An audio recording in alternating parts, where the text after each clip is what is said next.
This is the fourth and final video lesson of Unit 3 called Sustainable Prosperity, Challenges and Opportunities. In this video lesson, we will examine and understand the different understandings of sustainable prosperity, what sustainable development means, and the challenges and opportunities that come with ensuring sustainable development for all people in the world.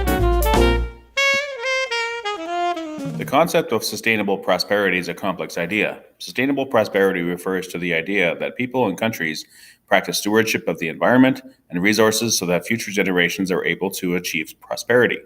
There are different points of view about what sustainable prosperity looks like. One perspective is that to ensure prosperity for all people, the global economy must be developed through free trade in manufacturing and consuming resources to create wealth. In other words, developed and developing countries can only achieve prosperity if every country increases its productivity. Another opposing perspective is that prosperity can only be achieved if countries use resources sustainably by practicing environmental stewardship and ensuring all people have equal opportunity to have prosperity. This point of view believes that we cannot achieve prosperity by destroying the planet with pollution and garbage, or use up all of our resources, leaving nothing for future generations. We certainly cannot achieve prosperity if workers in a developing world are forced to work in sweatshop factories, while people in the developed world enjoy wealth and prosperity. So, what exactly is sustainable prosperity? I know, confusing, isn't it? Because the term prosperity means different things to different people, the United Nations and other organizations use the term development instead. Sustainable development is an easier concept to measure the level of prosperity that takes into account the economic prosperity of a country, the social prosperity of people, and environmental prosperity. To do this, the United Nations measures a country's level of development and quality of life by what is called the Human Development Index, or HDI. The Human Development Index was created by the United Nations to classify countries as developed, developing, or underdeveloped, and measure how economic policies affect the quality of life of a country's people. The Human Development Index is based on three main categories. First, it measures a country's health and longevity, which is measured by life expectancy at birth.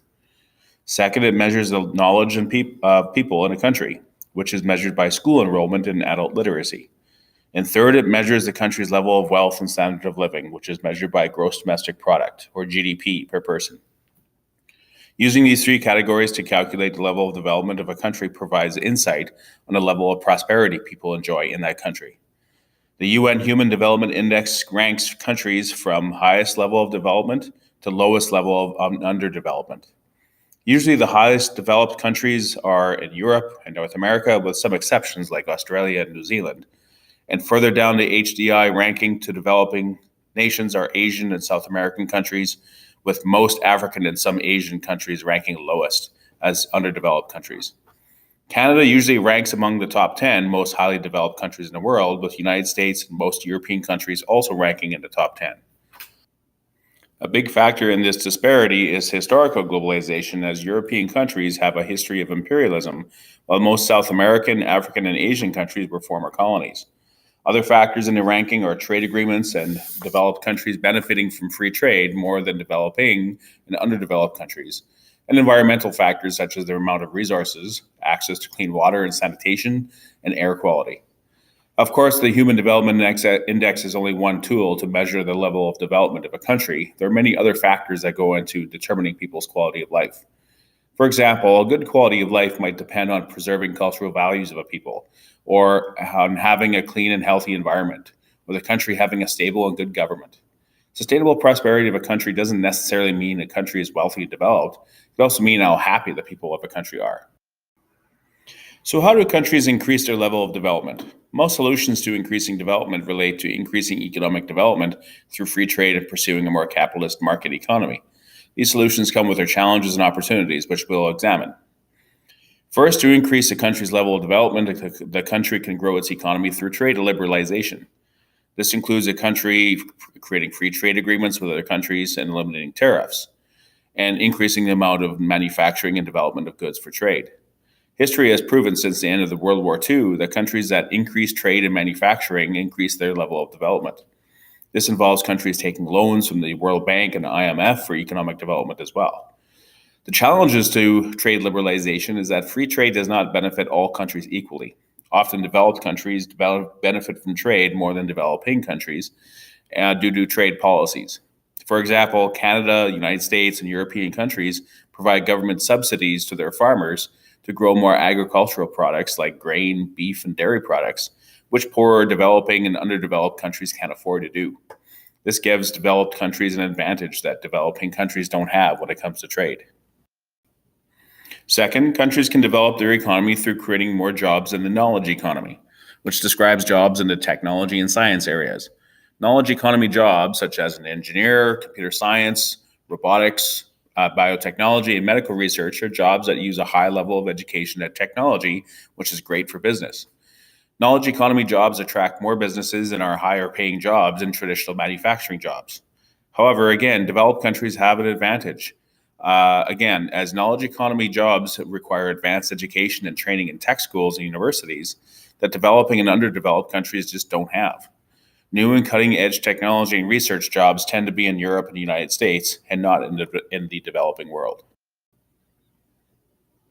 Third, countries can develop their economies through privatization, which is when a country's government sells a public service such as healthcare, education, highways, and utilities like water and electricity to privately owned corporations to operate and sell to people.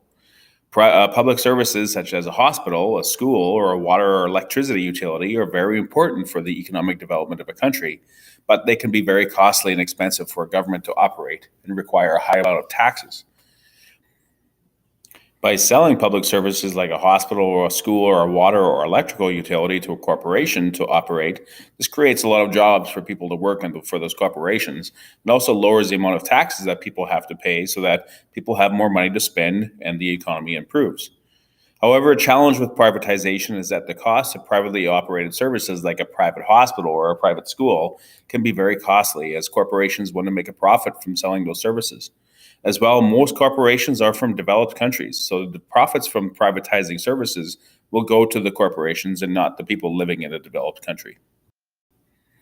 Lastly, a country can allow for more foreign investment from another country to boost their local economy and increase development.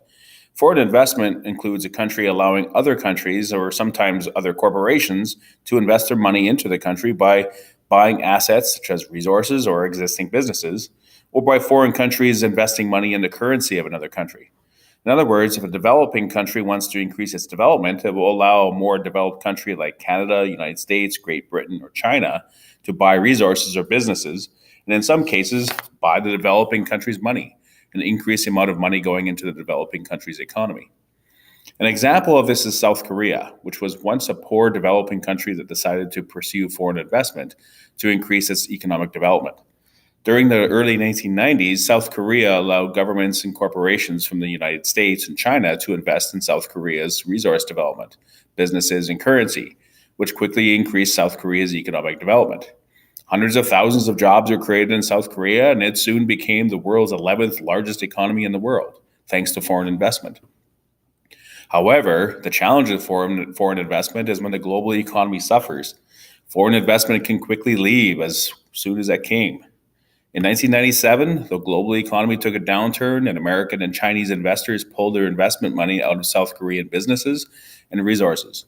Overnight, South Korea's economy shrank, many jobs were lost, and South Korea was forced to borrow $58 billion in loans from the World Bank. South Korea's national debt rose, many jobs were lost, and the country's standard of living they had enjoyed disappeared. The South Korean government was forced to privatize most of its public services, but eventually the country's economy rebounded, but it was at a cost.